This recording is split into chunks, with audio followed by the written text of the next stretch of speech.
So the other idea about consent is that it's supposed to be informed.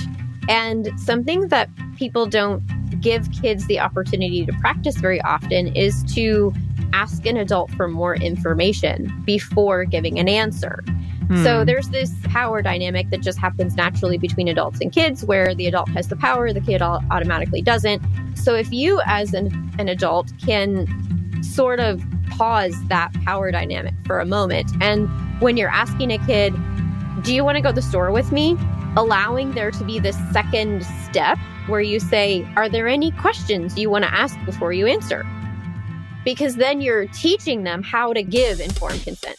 Welcome to the Multi-Amory Podcast. I'm Jace. I'm Emily. And I'm Dedeker. We believe in looking to the future of relationships, not maintaining the status quo of the past. So whether you're monogamous, polyamorous, swinging, casually dating, or if you just do relationships differently, we see you and we're here for you.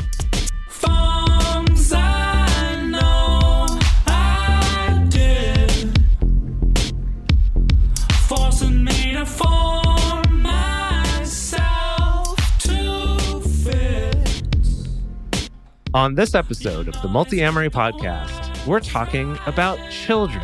What about the children? That's right, it is time to talk about the kiddos. Specifically in this episode, we're focusing on age-appropriate education about things like sex and consent, as well as talking to kids about non-monogamy. And to help us talk about this very important topic, we are joined by Ashley Robertson.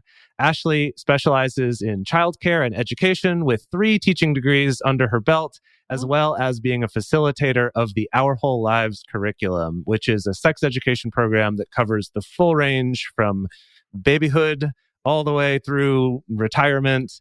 And Ashley specializes in parent education, focusing on assisting parents to increase sex positivity within their family culture, in addition to being polyamorous, kinky, and a parent herself.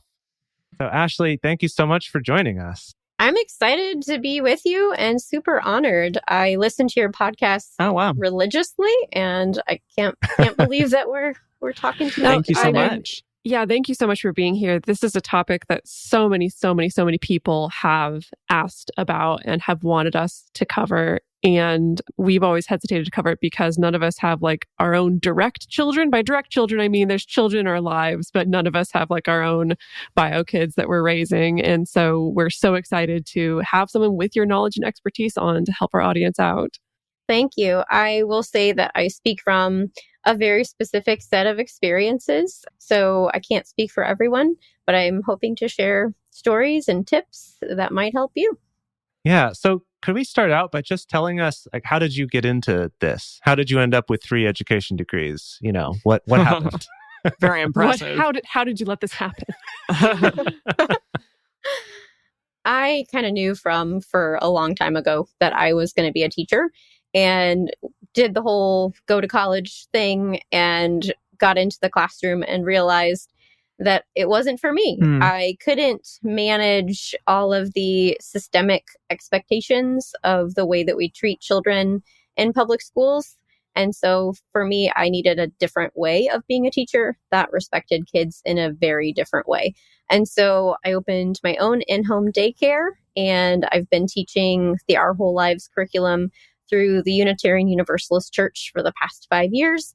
And that especially taught me that I needed a different kind of education, one where instead of me just pouring knowledge into kids, I was instead giving them practice for critical thinking for themselves. So yeah, I just didn't quite fit in the traditional way of teaching. Wow. Now, I'm curious to hear a little bit more about the curriculum that you teach specifically. First of all, I'm curious to know what drew you to that in the first place. And then secondly, the way that Jace described it in our intro was, covering this full range from babyhood to retirement. And I'm assuming that's not retirement from babyhood. That's like actual retirement. And so I just want to know more about what you teach, what the thought process is behind that. Absolutely. I started attending a Unitarian Universalist church, and they were talking about this program, and the youth were having their coming of age aging out ceremony. And every single high schooler talked about how transformative their experience with the Our Whole Lives curriculum was, and how it had shaped them so that when they were going off to college, they were well prepared for their whole lives, as opposed to just sex ed, human reproduction, STIs, pregnancy prevention, all that stuff. They were like, this is the one thing this church really gave me. And so I was like, this is magic. I don't know what this is. And then all of a sudden they needed trainers, they needed facilitators. And so they were asking people, would you be willing to go to this multi-day training, like go away and spend all your time and really learn and immerse in it? And I was like, yes, that sounds great. And then I came out of it so convinced that comprehensive sex ed is the way to do sex ed. Basically, the curriculum starts in kindergarten, but it can be aged down easily with this assumption that our bodies are meant for pleasure. Our bodies are meant to be a thing we use for curiosity and exploration. And the bodies of others are theirs. And we have to ask for consent. And it starts in kindergarten, and they're serious about it. And it's just a really neat way of doing sex ed. There's 3 parts to the curriculum. The first third of the curriculum is all about me. So it's what makes me happy, what do I like to do, what sensations make me feel safe and secure and whole, what's my family like, what's my origin story, like that sort of stuff. And then the second third of the curriculum is what's out in the world. So how are other families made? How are other babies made? What kind of love can there be? What are the options? And like, what are the dangers? What is the history and all of that? And then the third of the curriculum is how do I interact with the world? So what are my values? And then how do I communicate that? How do I negotiate? How do I say no? What are my sexual assault prevention strategies? So basically they start with the most accessible information, and then they build rapport with their students until they get to the end where we backload the scary stuff that most of the other education curriculums front load. So it's not fear-based. It's based on this relationship and this idea that the only right answer is, does this resonate with your values? That's the only right answer. And then from there, families can continue that conversation.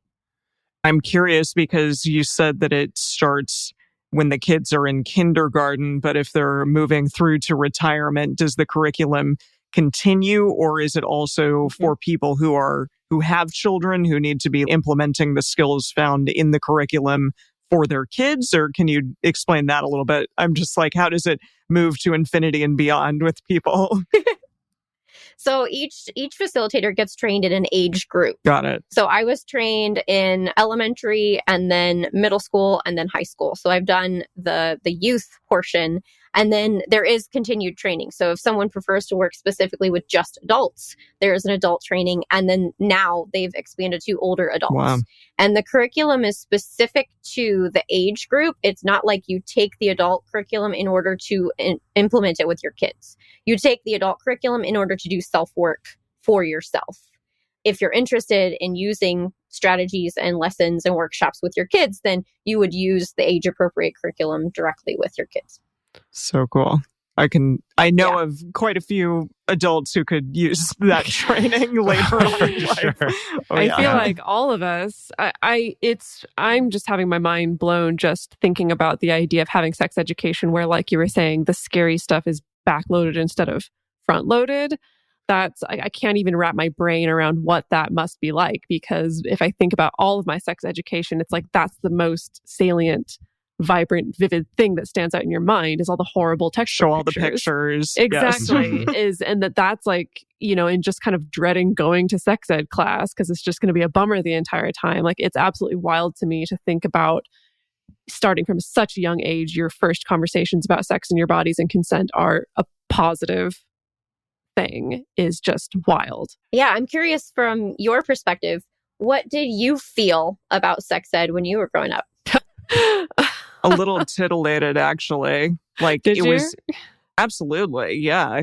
Because I think I was also trying to understand and figure out like where I fit into the world sexually and that, or my sexual identity as well. And that's not something that, in my opinion, schools in 1990s and 2000s like did anything to help you with. No. But it was fascinating, and mine were co-ed too. So that also like, I think they were, maybe I'm lying to all of our listeners, but I remember boys being there too. So yeah, I think most of mine was just in the classroom, like your normal classroom teacher in 4th grade or 5th grade or whatever would do this. I don't think we had any until I was 5th grade. Was like the first. Yeah, I think 4th or 5th grade for sure. Yeah. Oh, I went to Christian school, so my first sex ed classes were definitely very much, segregated, very, very intensely, and never spoken about outside of just sex ed class. And I don't think it. And I mean, I had co-ed classes in high school and stuff like that, but I don't think I actually had like a really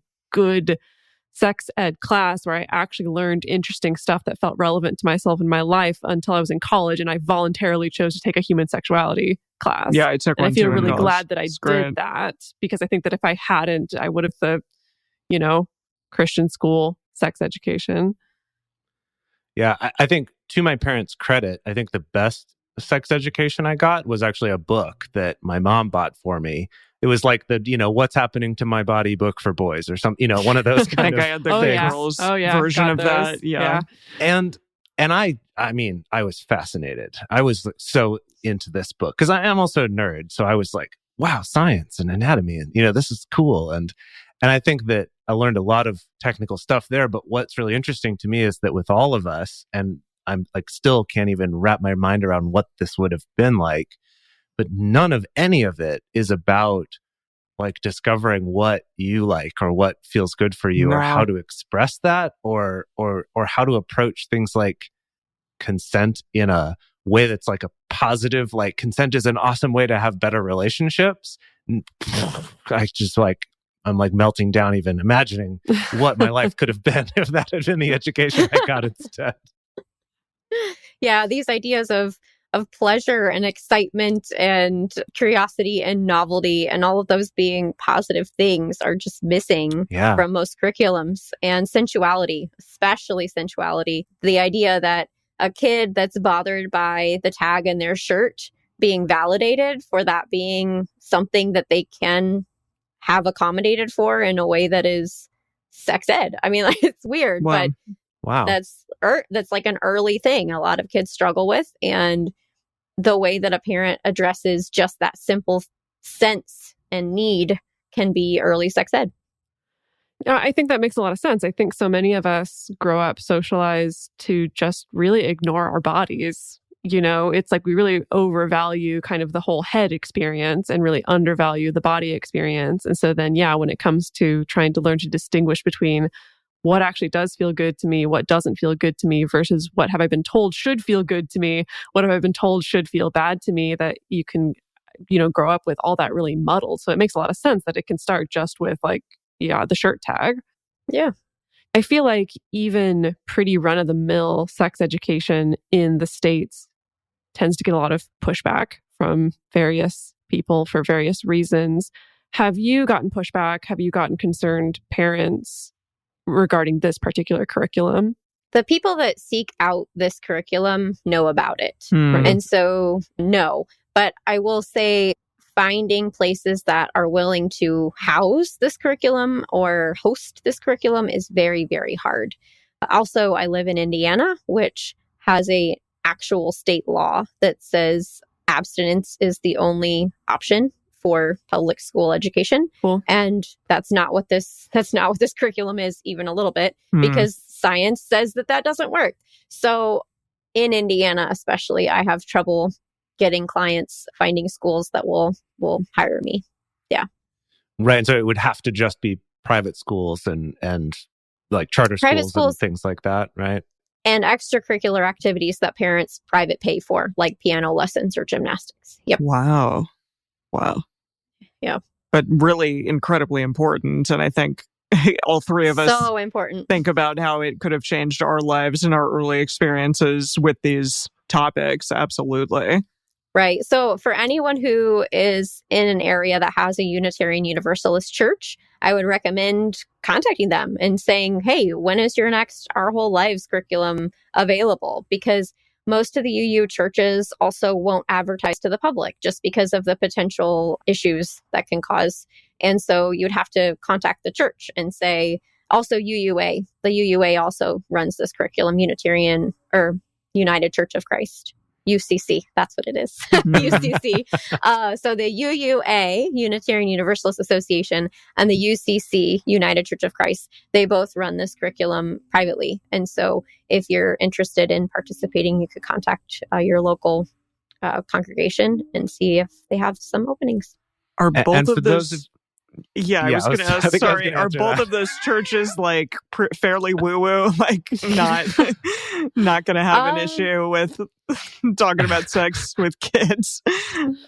So the Unitarian Universalists are based on the humanist perspective, and they're very science-based. Okay. And so science has said for a very long time that comprehensive sex ed actually reduces STI transmission, it reduces teen pregnancy, it reduces unwanted pregnancy, because when people are fully informed, they usually make better choices.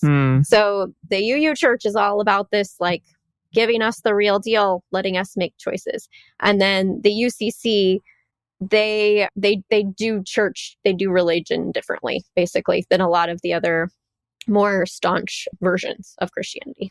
Yeah, United Church of Christ, UCC, is the one that I almost went to school to become a pastor for way back in the day. So, and they're generally speaking a very liberal Christian church. It varies by church though, because they're kind of less top down. It's kind of more each congregation gets to decide for their own how much, we're going to preach more of like the traditional Christian values versus other ones.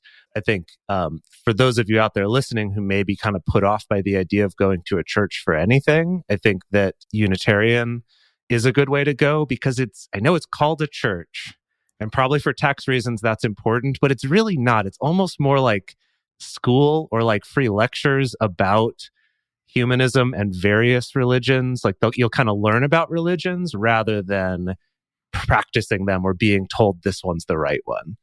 So for those of you out there kind of worried about that, hopefully that or like puts me your who mind at don't ease. know anything about church at all except for drunk Bible study. Yeah. Right. So let's get into a little bit more about the actual curriculum that you teach, as well as, I guess, things you've learned through your education experience. But I think a place to start is you mentioned that your training was in this like elementary and then middle school and then how would you summarize some of the differences there so that maybe our listeners, if they have elementary schoolers or middle schoolers or high schoolers in their life, they kind of have a sense of what are some of these actual best practices rather than just kind of conventional wisdom about what people should be told, but like what really are some of the best practices in talking to each of those age groups? So with elementary school students, kids, especially when you're talking about sex stuff, they're logical. They're interested in information. They're seeking to learn about the world. And it's very much heady. It's not so emotional. It's not so embarrassable. It's just the facts. And so this is why all sex educators are saying have these conversations early and often. Because if you can front load tons of information in these early years when they're just sponges soaking it in, it's to your benefit in all ways and to your kids' benefit. In middle school, there's a switch from aligning yourself with your parents and aligning yourself with adults of authority and seeking to please. And instead, there is this alignment with peers that starts to happen. And so in middle school, sex ed becomes more of this embarrassment thing that starts to happen. But I'm going to say it is possible for this to be done right and done well where that's not the case. So I'm speaking in general terms. So this is when a middle schooler is going to start the eye rolling when an adult tries to have a conversation with them, or the avoidance tactics and all that sort of thing. That's middle school. And during this time, it's better if those conversations are really, really, really short. So instead of it trying to be this, like, we're going to sit down and have this thing, instead of that happening, if it's done with humor, or if it's done through shared TikToks, or if it's done through text messaging and regularly, then you're going to have your kids' attention and you're going to have more success. This is also when middle school is also when kids start sharing and comparing information. So it's like, I heard this, mostly because they're not yet using the information. So that's the big jump that happens in high school. In middle school, they're still learning and thinking about these topics, but they're not necessarily doing anything. So that's the big switch to high school. This is where we want as sexual educators, we want to have already given them as much information as possible before they get to high school, because in high school is when they're clarifying their values, they're clarifying their beliefs, they're clarifying like who's in their circle and who's not, and starting to act on the information that they have. So that freedom of getting a license, that freedom of having a job and having money, that freedom that starts to happen in high school, if we've already shared as much information as possible before this, they're better prepared. I am really curious though to hear. So I feel like I can visualize, having a conversation with a, younger child, elementary age child, and like you said, kind of focusing on the facts, very logical, giving a lot of information. When you start getting into maybe share a TikTok and have a short conversation with your middle schooler, that's where I start to lose a sense of like, oh my God, what does it even look like? So I guess I was wondering, do you have examples of stuff that you've seen parents do around that age, like especially the middle school, high school age, that you've seen be really successful? So there's this one mom who, whenever her like teenage son is with her at the grocery store, they always walk down the aisle of condoms. Like she's the one pushing the cart.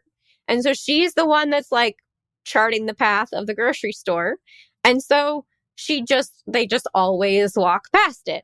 And so it's one of those things where not a lot is said, but the mom will just be like, yep, there's the condoms. Use one if you're going to do anything, and then they just keep going. So instead of it being this like big thing where, oh, we're going condom shopping today. Oh, mom's going to show me all the condoms. I am dreading this. I'm sweating. Like, ugh. Instead of that, it's just like a thing. He's like, yeah, mom, seriously, every time, but every time this mom does it. So that's one example of like a thing that someone I know does. Another one, I'm trying to think, the creating a personal care kit is also something that can happen. Actually, that's almost like late elementary school. But basically this idea that a parent wants their menstruating kid to be prepared and for it not to be shameful or weird. So the parent intentionally creates a kit. Like maybe it's just in a little Ipsy bag, but it's available. It has a change of leggings, change of underwear, pad and tampon, and maybe a little personal wipe in there with a little Ziploc bag for anything that's messy. And in that way, the mom is saying, like, there's nothing shameful about this, but I want you to be prepared and I'm going to help you. And I'm a safe place to have this conversation. Yeah, that makes a lot of sense. I mean, when you put it that way, it feels very doable. That, and like the fact that the conversation doesn't have to be this like super after school PSA thing where your teenager's like super engaged and hooked into it, that it can be this like weird little awkward interaction, but it seems like the really important part of it is like the thing. Yes. And making it just like this is not a taboo, and the repetition. Yes. I guess on the flip side, what are some common mistakes that parents or caregivers make for their kids of like middle school and elementary school and high school age? The one I know that is done with love and care, and so it's not done with any malintention, is to say, I'm always available. You can ask me any questions. This is that thing that is like meant out of love, right?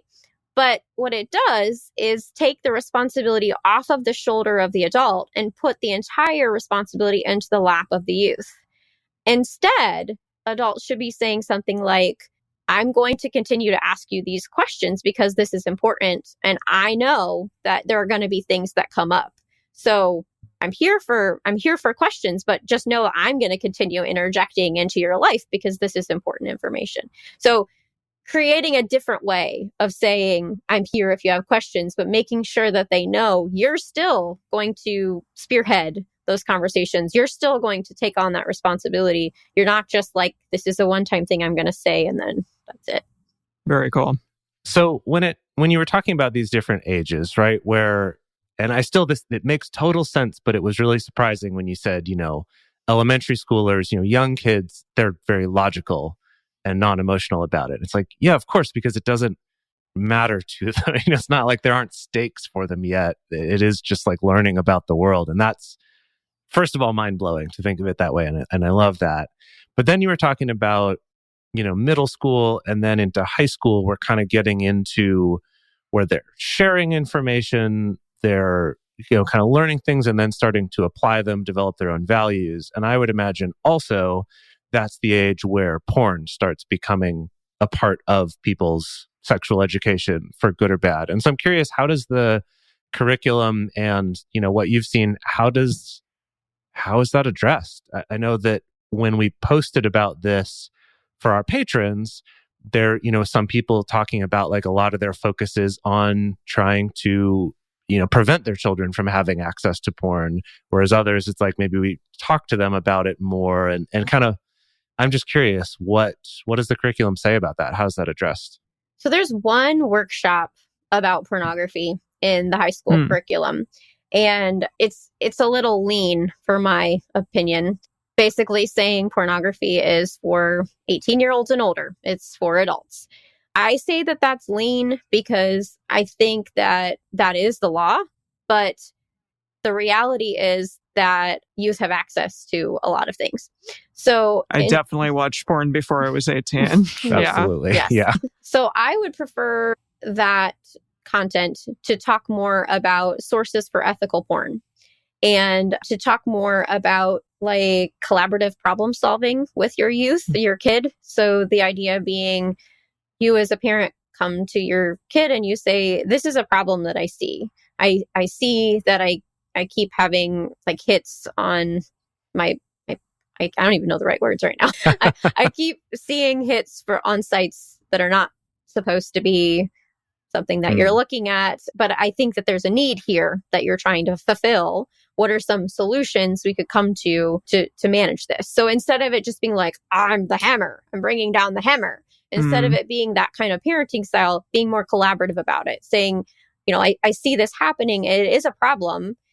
I think there's a need that's not met. And it's my job as your parent to acknowledge those needs and meet your needs. So how can we do this and figure this out together? And in those situations, even for elementary school kids, there are resources for age-appropriate images that kids can see. And for example, in the Our Whole Lives elementary curriculum, each kid is supposed to have a doodle journal specifically for drawing penises and boobs and vulvas and butts. Because then,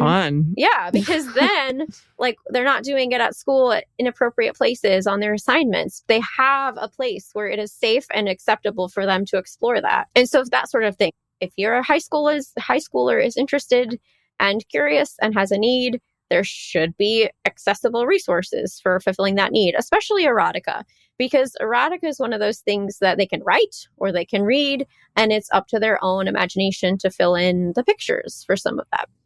Finally, before we go into our quick break, I just wanted to ask about talking about non-monogamy. I'm not sure if that's something that comes up in the curriculum, but I put it in there. You put it in there. Oh, that's great. Okay, yeah.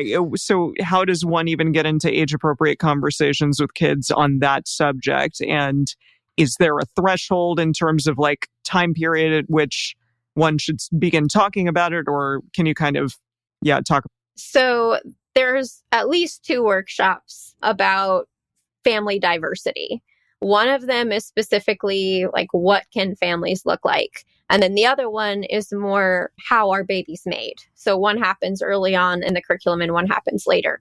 And the goal with the first one is to get kids and youth to recognize that their world is not the only right world.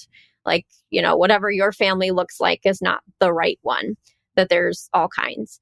And we read lots of children's books, and there's illustrations and pictures that all of the different varieties that people can think of. And then in the later version, of the workshop, the goal is to validate people that are creating a family through adoption or IVF or so many other things, surrogacy, just there's a place for everyone, and it's okay however you came into your family. I have found a couple of children's books that have an illustration that is not described in the text. And so the illustration could be a family of 2 moms and 1 dad. And so as I'm reading through with a group or my own kids, I can have those conversations and say, like, what do you think this family is made out of? Like, do you think this is an aunt? Do you think this is a babysitter? Do you think this is a second mom and they have 3 adults in their family? And the pictures actually show more content than the words do. Mm-hmm. Yeah. So I think it's easier early on because, again, kids are like, oh, this is just how it is. But if you get to it later, if you get to this conversation later, it's a little more complex. Our goal is always to share with kids an answer to their question, but not overshare. Like that's our goal as parents. We want to make sure we understand the question first, and then so we're actually like clarifying, what are you actually asking this? Because sometimes the questions can be unclear. And then we're answering their question, but they're not usually kids, especially middle schoolers and high schoolers. They're not usually asking about a parent's personal life necessarily. That's usually more of like, didn't want to know that. So our goal is to more answer the question, but not overshare. Awesome. Yeah. Thank you. So in the second half of this episode, we got questions from our, and we're going to get into more of those specific situations, some specific concerns that people brought up that was really, really interesting to see all of the different things that everyone brought up. And I'm excited for us to talk about that. But first, we're going to take a quick break to talk about our sponsors for this show, as well as some ways that you can support this show and help keep this content coming to all of y'all out there for free. Hey, Multiamory listeners. We believe that regardless of what relationship style you're in, you should have access to content that acknowledges you, affirms you, and includes you. And we also think that that information should be freely available. There's a trend that's going on right now, you may have noticed with podcasts, that a lot of them are starting to move behind paywalls. Some of the big companies are trying to monetize podcasts by making you pay to listen to them at all, or to hear more than one episode of them. But it's really important for us to be able to offer this show to everyone out there for free, and to be able to offer things like listener hangouts and stuff like that. And the main way that we've been able to do that so far is from the contributions of our Patreon community. That's right. Our Patreon community is really what keeps this show going. And it also is a way that we can give back to you. We have a private Facebook group. We have Discord communities. And we can also give you things through Patreon, like early releases, things like bonus episodes. We have regular video discussion groups, which are really, really incredible every single month. We have so many amazing people from all over the world joining them. And it's just a lovely way to interact with our community. And also sometimes we're going to throw you some free merch. And isn't that cool? I love free merch. So if this show has brought you value, if you love the fact that it's coming to you for free, it's giving people out there some great information on relationships, regardless of what sort of relationship configuration you're in. And if you want to interact with our amazing community, then go to patreon.com/multiamory and join us. We would love to have you, and we really, really appreciate the support. If you're someone who likes to have sex, which probably a fair number of you are, then you probably know, and if you don't, you really should, that lube and good quality lube is the key to having the best sexual experiences. And if you've listened to this show for any length of time, you know that all of our favorite lube is Uber Lube, who is also sponsoring this episode. Uber Lube is a luxurious, high-grade silicone lubricant made from clean, body-friendly ingredients. It's great for all kinds of play. That includes vaginal, oral, anal, whatever you want to use it for. It's amazing. Also, it's great. It helps with hair frizzies. Even when you're done, you can use it a little bit as a moisturizer because it's body safe. It's body friendly ingredients. It doesn't stick to your skin. It doesn't stick to your sheets, and it has no odor. I love all of those things about it. All three of us do. Right now, they're offering Multiamory listeners a special offer of 10% off and free shipping when you use our code MULTI at uberlube.com. That's 10% off and free shipping. Just use code MULTI at uberlube.com. And we're back. So I posted a few weeks ago about, asking our patrons for what sorts of questions that they have for this episode. And so many people were like, oh my gosh, I'm glad you're finally doing this. Here's a million questions. And something that really struck me about it is that specifically when it comes to the question of talking to kids or like kids and polyamory or non-monogamy, a sentiment that I got quite a lot was that the focus of a lot of what's out there is about how do you tell kids that you're polyamorous, what's age appropriate for them. And that a lot of people are like, yeah, but that's the easy part. It's like, yes, those resources are important and that's good to know, but that's the easy part. The hard part is everything else, is like managing, doing polyamory while you have kids, is wrestling with how the kids interact with the rest of the world, whether that's your other relatives or it's their teachers or feedback that they would get from their peers or things like that. That's kind of more where the majority of people's time comes in terms of how they handle that with their children. So I guess we just wanted to get into that a little bit, as well as get into some more specific questions that people have brought up. I do feel overwhelmed by this. Feel like there are no right answers. It's so dependent upon each family's risk profile. And I am very privileged to be able to be entirely out within my community and be self-employed so that there's no risk of termination due to my relationship status. And so it's hard for me to answer this kind of question without acknowledging my privilege, because there are so many people that do not live in that reality. So I'm going to start off by saying that I think one of the most important things as a parent is to always address feelings first, as opposed to content first. So-and-so finds out about your parents and says something to you at school, and then you feel really bad about it. And then you come home and tell mom, like, did you know that so-and-so saw you on a date, blah, blah, blah, blah, blah. And now they're talking about you and about me and about our family. Like, all of the details of what happened do not matter in that moment. The first thing you have to deal with is feelings, their emotions. The first thing you have to deal with is your own feelings and emotions. So if you feel elevated and if you feel distraught and if you feel freaked out, that has to be addressed. It has to be named. It has to come into the space and have space held for it before you can address any of the content. Because the reality of all of this is how your kid feels about their family and their family's values and who their family is and how it represents them. That's more important than whatever anyone said out on the streets. So making sure your kid feels safe and secure and a place to speak freely is your primary responsibility, your primary interest. And then after that is when you decide as a family how to manage the content of whatever happened. That would be my blanket answer, I would say. Mm. Yeah, I think that's a very good and very clarifying piece of advice to really highlight like what's actually important in those situations. And I mean, that does lead to a question, people were asking about, how do we teach our kids how to talk to people outside of our family, whether that's strangers or relatives. And I imagine this can be not just about non-monogamy, but also about sex or about consent. So I am wondering, in your sex education, like, do we ever get into talking about, and these are the ways that you do and do not talk about sex to other people? So there's this idea of a trusted circle of friends, and that idea of a trusted circle comes up in many different curriculums and many different resources for sex ed and also for kids and youth who have disabilities.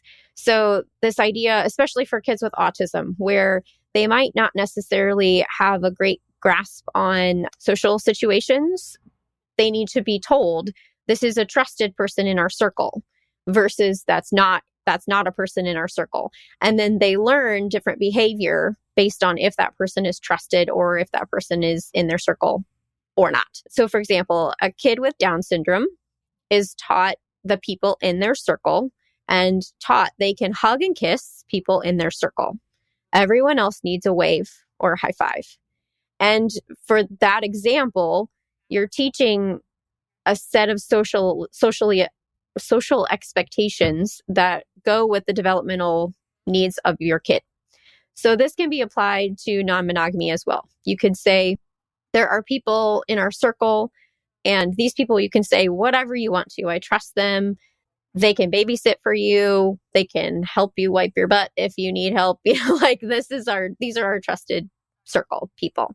And then everyone outside of that, we have private family information, and please don't share certain private family information things outside of our circle. So that's one way that certain curriculums talk about this as like the trusted circle.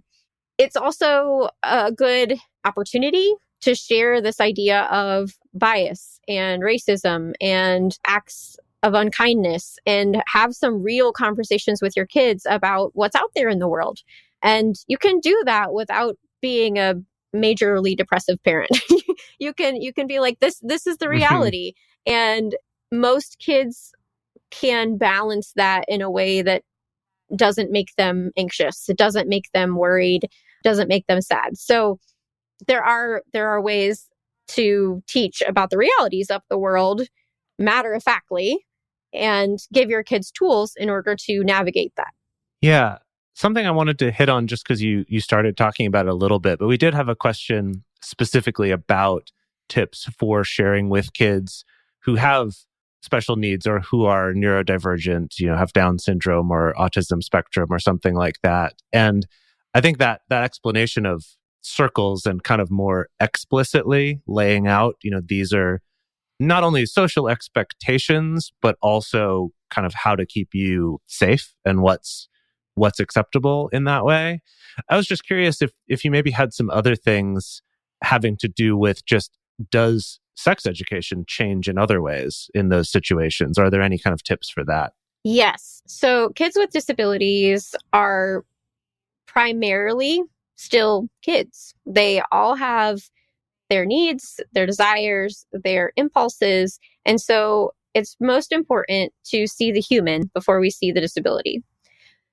With that being said, in Seattle, Washington, in 2002, they did a project with a group of students, and they followed these students until they were age 21.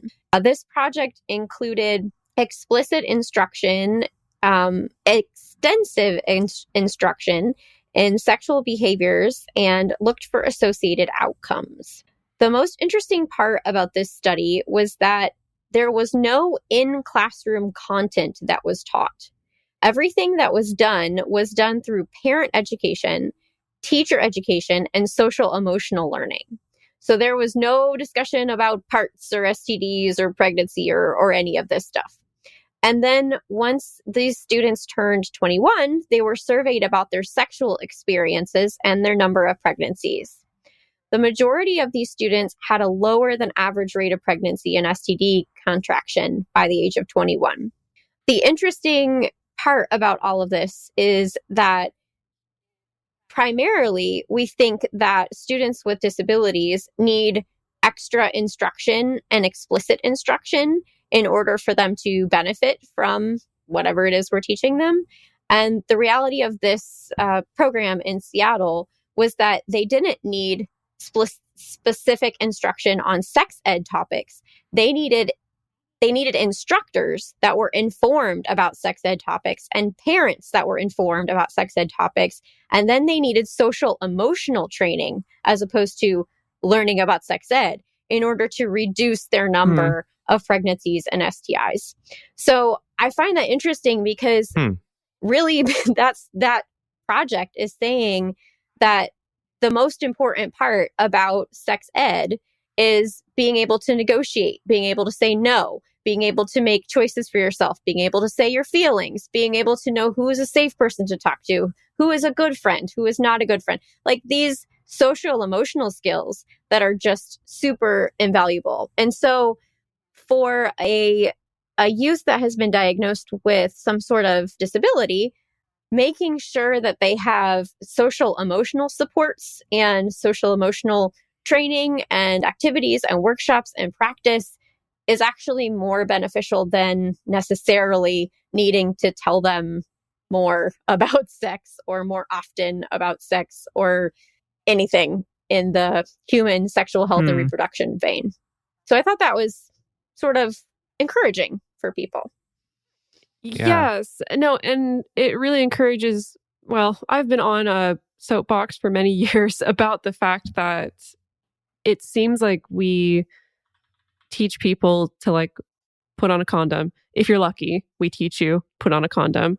And then we don't teach anything, like you said, about the social emotional side of things. Like nothing about who counts as a safe person to be in relationship with, what counts as good communication, how do you speak up for yourself? Like we don't touch on any of that, like this part that is the relationship education. And so that is really interesting to know that focusing even on the relationship, the emotional, the social, the communicative side of it, rather than do you know exactly which antibiotic is going to fix chlamydia, actually has more long-lasting effects. That's really, really fascinating. So I guess for families that are non-monogamous specifically, and they have a kid with a disability, I would say it's to your benefit to teach that relationship diversity is the norm, to teach that sexual orientation diversity is the norm, and to teach that gender is not a binary, and that's the norm. And then from there, your kid can basically see the patterns of society, and they will have that backbone of knowledge that says everything is a spectrum. Like everything is a spectrum. And instead of many kids, especially, they really like things to be in a box, things to be binary, things to be black and white. And instead, just continue to break that over and over and over, because society is going to continue to tell them that binary exists. But if you can let them know that that's not the case and that's just an arbitrary set of rules, then they'll be able to see the color in the spectrums. I want to pivot to a slightly different topic, something that also our listeners were interested in, which was how to talk to kids and specifically teenagers about things like kink and the appropriateness of that, or if there are like different ways in which to speak about it, given a specific age range or anything along those lines. Can you discuss that a bit? I would love to. The first thing I want to say is that if you're talking with a teenager, try not to say, you're just finding yourself, or this is a phase, you'll grow out of this. Those are two phrases that teenagers really hate, first of all. So that just turns the whole listening off. And second of all, we want to make sure that we encourage them to be curious about themselves forever. We don't want someone to say like, oh, this is who I am. And then they marry someone and then they change. And then the person's like, but I signed up for that other version of you. Like, we want to break this idea that once you find yourself, you know who you are. Instead, we want to teach this idea of continuous curiosity. So in this way, if your kid is curious about kink, like, be excited because they're curious about themselves. And that's the first thing to celebrate with them. With that in mind, it's best to find out what they already know first. So you can say something like, it seems like you're curious about XYZ. I'm curious what you already know so that I'm not wasting your time repeating myself. In fact, find first. This is when you're going to be able to find out if they know what consent is, because that's really important. And there's a couple versions of consent. One is yes until no, which basically means it's okay for me to do things because I assume you're going to tell me no if you don't want it to happen to you. Not okay in kink, not even a little okay. So if you notice that that's the version of consent your kid understands, you have a little work to do to teach them no until yes, which means no one should touch you. No one should do anything until everything is previously negotiated. So that's one thing that should be at the top of your list if your teenager's interested in kink. Teach them no until yes consent. And then for beginners, if your kid is interested in trying some things, I recommend sensual play as like the first thing that you want to tell your kid to try out, because you can like phrase it as if it's kinky, but really it's just the stuff of sex, right? So it's like do sensual play and see what your partner likes and see what you like. And if it's billed as kinky, then maybe that includes, like your brush a little, like their hairbrush a little bit, or maybe it includes ice cubes. Ooh, that's so kinky, but it's still safe. It's sensual play. Our goal is to not like jump into ball gags and restraints and, anal beads and like all. Our goal is to be like, let's just explore what feels good to you and the other person. So sensual play, I think, is the best way to sort of steer your teenage curious kinkster first. Someone asked about repairing trust. Someone shared a story of, their 10-year-old reading a text chain over their shoulder without them realizing. I've heard a lot of stories about 10-year-olds specifically. Seems like there's something about that. Yeah, that age I noticed range. that too. A lot of 10-year-olds. Yeah. Something clicks in their brain at that Something age clicks. or something. They're still small enough to be like sneaky and there's something about that. And so I think there are a lot of people wondering about, if there's something about like my sex life or my relationship life that I've chosen to keep private from my kid and they find out, how do I restore that trust? How do I make it so that, this can still be a good conversation, a good connection with my kid? I think the most important thing to think about when we're repairing with our kid is that we need to allow our kid an out in the conversation. So it's best to do these conversations when we're shoulder to shoulder with our kids instead of sitting face to face. It's best to do these conversations when we're doing something else instead of creating this big production of we're going to sit down to talk about this thing that happened. So this can happen when you're driving in the car. This can happen when you're in the kitchen, both cooking, someone's chopping, someone's at the stove. Like, the goal is to not be staring your kid down, because the reality is we still have the amygdala monkey brain. And when we feel threatened or put in a corner, the amygdala gets ignited and then we want to fight or run away. So we want to try to avoid that for our kid. So I'm going to start with saying that pick a well-resourced time to have the conversation when you're going to repair.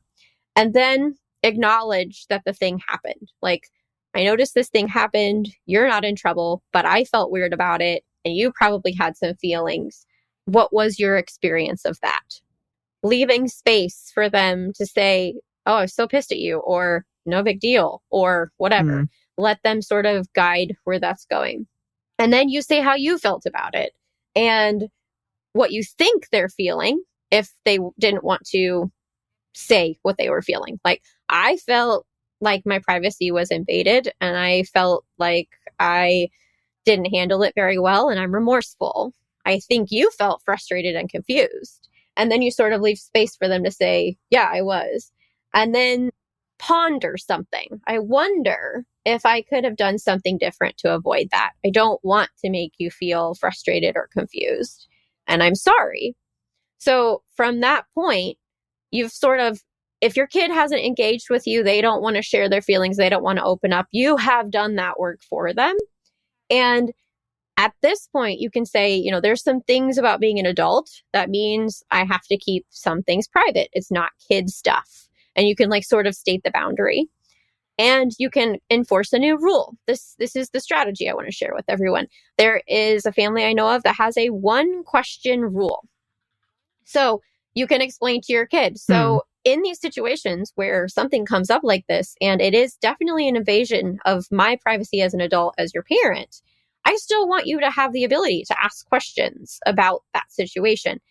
But I'm going to ask you to ask only one very thoughtful question each day.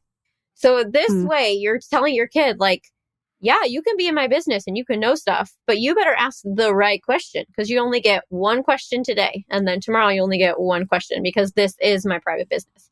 So then, for example, if your kid walks in on you having sex and then there's this big production and something happens, you can come outside the door and you can say, I know that we just had a situation. You probably feel some feelings. I probably feel some feelings. You may have your one question right now if you would like to know what you just saw, or if you need to know anything.